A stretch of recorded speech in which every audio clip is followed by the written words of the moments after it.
Alors bonjour et bienvenue à cette cette mini formation sur Word. Alors ce que j'ai fait ici, vous pouvez voir qu'il y a déjà un texte dans le document. C'est un texte qui n'est pas du tout formaté, c'est-à-dire qu'il n'y a aucune écriture différente, aucun espacement, tout ça. Donc on va regarder ensemble un petit peu ce qu'on peut faire à partir d'un texte comme ça. Je vais déjà vous dire au début que il y a peut-être des choses que je vais vous montrer ici qui vous semblent vraiment de base, mais je veux couvrir justement les bases pour tout le monde pour que vous sachiez comment faire toutes ces petites choses-là dans Word. Des fois, on prend pour acquis que vous connaissez ça, mais là, je vais vraiment partir de la base. Donc, la première des choses que j'aimerais vous montrer, puis c'est assez simple, on va surligner d'abord le mot Ariane ici pour les biens de notre exemple. Donc, la première chose que je veux vous montrer, c'est comment transformer ce mot-là, que ce soit en gras, en italique, en souligné. Alors, il y a deux façons. Soit je vais ici directement dans mon ruban et je trouve les icônes, bon, dans ce cas ici pour mettre en gras, et juste à côté en italique. Ça, l'italique, là, pour ceux qui ne savent pas, c'est lorsque les lettres sont un peu sur le côté, comme ceci. Et la troisième, c'est souligner. Voilà. Petit fait intéressant pour le souligner, on essaye de ne pas utiliser le soulignement dans nos textes, à moins que ce soit un hyperlien, donc un mot sur lequel je peux cliquer pour m'envoyer à une page web. C'est une convention, là, une façon de faire qu'on essaie de respecter. Alors voilà. J'aimerais aussi vous montrer comment on peut partir d'un texte qui est comme ça, tout simple, et transformer la taille des lettres, la police et la couleur. Donc, je prends toujours mon exemple avec le mot Ariane ici que je vais surligner. Toujours important de surligner avant de faire quoi que ce soit. Tantôt, je ne vous l'ai pas dit, mais si vous ne bougez pas trop après votre surlignement, vous avez ces options ici. C'est la deuxième façon de s'y rendre. Moi, pour de la formation, je vais utiliser ceci, mais c'est la deuxième façon de s'y rendre. Donc, la police, ce qu'on appelle des fois l'écriture, mais dans le fond, le vrai mot, c'est la police, la façon dont je vais écrire mes lettres. Je peux changer tout ça ici. Bon, vous êtes sûrement au courant. C'est une belle façon de personnaliser son texte, hein. Par exemple, je pourrais choisir, je ne sais pas moi, allons-y un petit peu original avec Baos 93. Et voici, mon mot est maintenant Baos 93. Bon, ce ne serait peut-être pas une écriture très efficace pour un travail scolaire, mais quand même, ça nous donne cette option.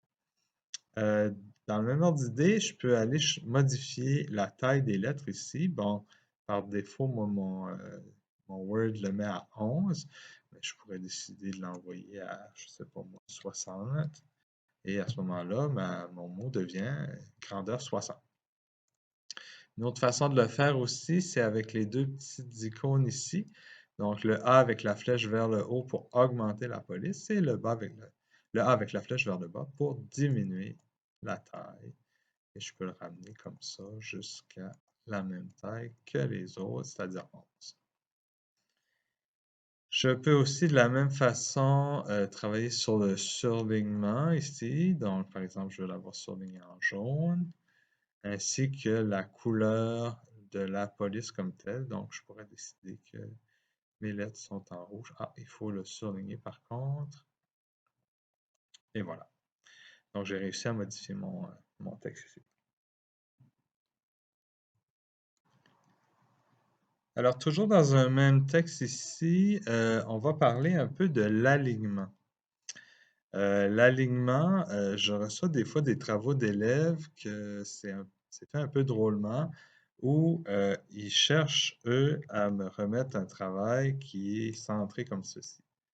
Disons que le centré, ça a sa place dans des titres, dans certaines affiches, mais peut-être pas dans un travail scolaire. Alors, pour un travail scolaire, on va plutôt privilégier l'alignement à gauche ou un que j'aime beaucoup aussi, qui est l'alignement justifié. Donc, toujours pour ça, il faut surligner l'ensemble du texte. Petit truc pour surligner, si vous double-cliquez sur un mot, ça va surligner le mot. Et si vous triple-cliquez, 1, 2, 3, ça va surligner le paragraphe au complet. Un autre petit truc dans le même sens, si vous faites CTRL-A, ça va surligner l'ensemble de votre texte. Alors, comme ici, je veux vous parler de l'ensemble de votre texte, j'ai fait CTRL-A, je le laisse sélectionner comme ça, et je vais utiliser soit aligner à gauche, qui est ici, ou justifier. C'est une des deux options quand on remet un texte. Voyez-vous justifier ce que ça fait là? Ça ramène ça tout droit de ce côté ici. Donc, un ou l'autre. Bon, je vais laisser justifier ici. Je vais en profiter pour enlever le jaune et le rouge. Là, bon, c'est fait. Une autre petite chose que je veux vous montrer, ici, c'était un texte de théâtre que j'ai ramené à sa forme de base. Donc, voyez-vous que scène 1 ici, ce serait notre titre. Donc, si je veux d'abord le séparer, je vais aller faire un retour ici, ce qu'on appelle des fois Enter, mais le vrai mot français, c'est retour. Alors, vous voyez que là, maintenant, mon scène 1, qui est mon titre, est séparé. Donc, si je triple-clique pour avoir tout ce paragraphe-là, je vais utiliser ce qu'on appelle les styles pour formater le titre. Donc, c'est une façon rapide de faire un titre qui a l'air très professionnel. Donc, dans les styles, vous voyez qu'il y a toutes sortes de styles prédéfinis. Bon, on va utiliser titre 1, nous, en cliquant ici. Et voyez-vous qu'automatiquement, ce que j'avais surligné a été formaté selon ce style-là. Donc, je n'ai pas besoin d'y toucher. J'ai déjà un titre qui a l'air très professionnel et ça va. Ce qui suit ici, vous voyez, c'est ce qu'on appelle une didascalie ou les indications au théâtre de ce que l'actrice doit faire ou des petites informations que l'auteur donne. Alors, normalement, les didascalies, on retrouve ça en italique. Donc, je vais aller surligner ce paragraphe ici qui sont nos didascalies et je vais aller cliquer sur l'italique comme ça. Et voilà, j'ai formaté mon texte. Voyez-vous déjà, là, j'ai un titre, j'ai un premier paragraphe qui est les didascalies, qui est déjà formaté en italique. Et là, on va aller voir, en lisant ce texte-là, où est-ce que je pourrais faire mes paragraphes, par exemple. Parce que là, c'est un grand paragraphe, mais il y a sûrement plusieurs idées à l'intérieur. Alors, bon, je vais aller un peu rapidement, là, vous pourrez lire si vous voulez en détail, mais je vais tout simplement couper à certains endroits.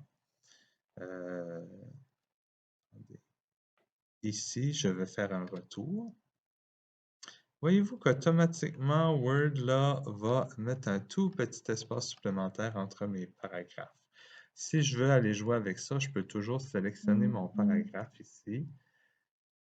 Et voyez-vous ici dans l'onglet paragraphe, aller sur la petite flèche. Et là, je peux jouer. Bon, là, je l'avais désactivé pour vous montrer, là, mais admettons que je mettrais 12. Voyez-vous, automatiquement dans Word, si vous ne jouez pas avec, là, il va avoir un petit espace automatiquement entre vos paragraphes. Moi, c'est parce que je l'avais enlevé auparavant. Donc, on voit ici un petit espace. Et ici, je pourrais mettre un autre retour. Et là, vous voyez, parce que je l'ai désactivé, là, ça ne fonctionne pas, mais vous, normalement, devriez avoir un espace automatique. Et comme ça, on a nos paragraphes. On sait, hein, on essaie de respecter l'idée d'avoir une idée par paragraphe. Et là, ici, on est devant un texte de théâtre, évidemment, c'est un peu différent, mais je voulais vous le montrer. Ah, voyez-vous ici, il y a une autre indication scénique, un autre didascalie, quelque chose que l'actrice doit faire. Donc, ça aussi, je devrais le mettre en italique. C'est une convention. Une dernière chose que j'aimerais vous montrer, c'est comment prendre un paragraphe et jouer avec l'espacement. Parce que la pire chose que vous pouvez faire, là, si vous voulez dire je veux le mettre à double interligne, c'est d'aller au bout de la ligne et de faire un retour. Et là, refaire ça comme ça et refaire ça comme ça.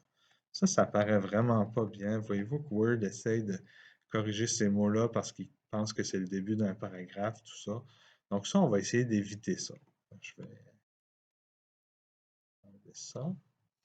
Et ce qu'on va faire plutôt pour le mettre à double interligne ou à triple, peu importe, on va sélectionner notre paragraphe. Donc, je fais un triple clic. Et il y a une petite icône ici avec une flèche en haut et en bas, ça s'appelle Interligne. Et là, je peux choisir d'avoir des interlignes simples à 1.15, à 1.5 et même à 2. Bon, ici, pour l'exemple, je vais vous le mettre à 2. Et voilà, c'est aussi simple que ça.